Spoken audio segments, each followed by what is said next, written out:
Oi pessoal, tudo bem com vocês? E o vídeo de hoje, adivinha o que é? Transformação de slime! Bom, a slime que eu tenho aqui é meio glitter, meio teia de aranha. Então, chega de enrolação e bora pro vídeo. Produção, solta a vinheta.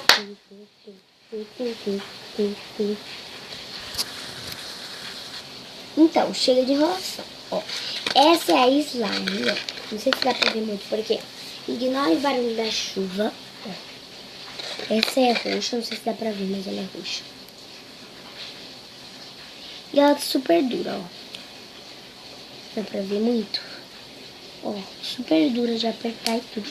E ó, não dá nem pra fazer um clique só de tão dura. Então, eu já vou aqui transformar ela.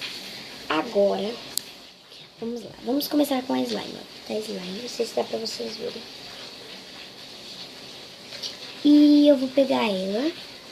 E vamos começar pela... E o ingrediente secreto é sabonete líquido e areia cinética opcional. Vamos começar com a slime.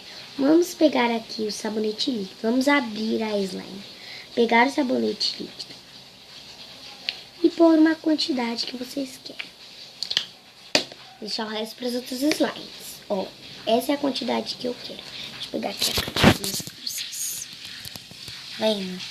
E não põe muito igual assim. Ó, o clique. Olha a diferença.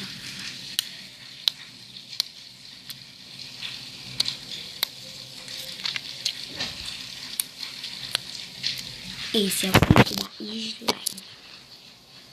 Opa! Bom, agora vamos pegar a slime. Tá grudando tudo no chão, pessoal. Não ignore. Pegar todo o sabonete que caiu. E vamos misturar a slime. Quando eu terminar de misturar, eu volto, né?